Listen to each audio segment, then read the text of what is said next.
अब ये जो वोट चोरी और एसआईआर का जो कितना बड़ा मुद्दा रहा सीमांचल के लोगों के लिए, जो भी ये राहुल गांधी ने भी प्रेस कॉन्फ्रेंस की थी, इतनी बड़ी बात कही उन्होंने, पर वो क्या चुनाव चुनाव में लोग उसके बारे में बात कर रहे हैं, या वो एक निर्णायक किसी तरह से बात है, दोनों एसआईआर भी और उसके बाद वोट चोरी की भी?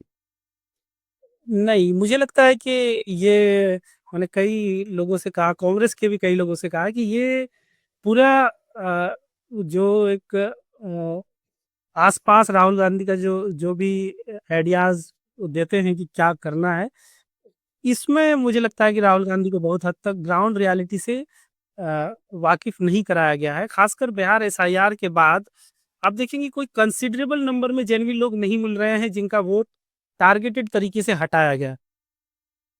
एट द एंड ऑफ बात यही मायने रखता है ना कि कितने लोगों को जेन्युइन वोटर होते हुए भी जो नहीं चाहते थे कि उनका वोट कटे, उनका हटाया गया। अगर कोई यहाँ से शिफ्ट हो गया है, उसका हटाया गया, या और जो इलेक्शन कमीशन रीजन बता रहा है उसकी वजह से हटाया गया, तो वो एक वजह है।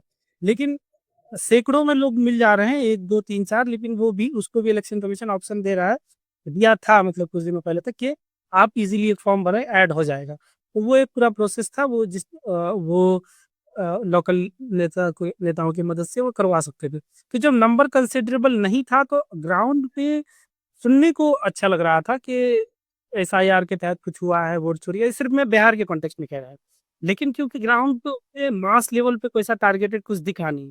पहले ये बात चली कि मुस्लिम इलाकों में ज्यादा वोट कट रहे हैं, लेकिन जब नंबर आया तो किशनगंज दूसरे पर था, सबसे ज्यादा वोट गोपालगंज में हटाए गए।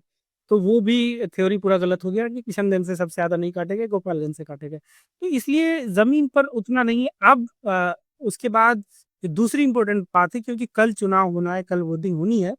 कल अगर बूथ पर जाने के बाद एक कंसिडरेबल नंबर ऐसा मिलता है जिसका बूथ पे नाम नहीं मिलता है।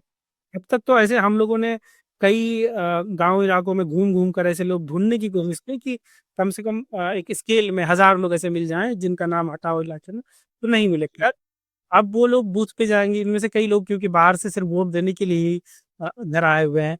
जब बूथ पे जाएंगे, जब उनको पता चलेगा कि उनका वोट हट गया है और इस तरह का नंबर आया, तो कल के बाद एक नया डर जरूर हो सकता है।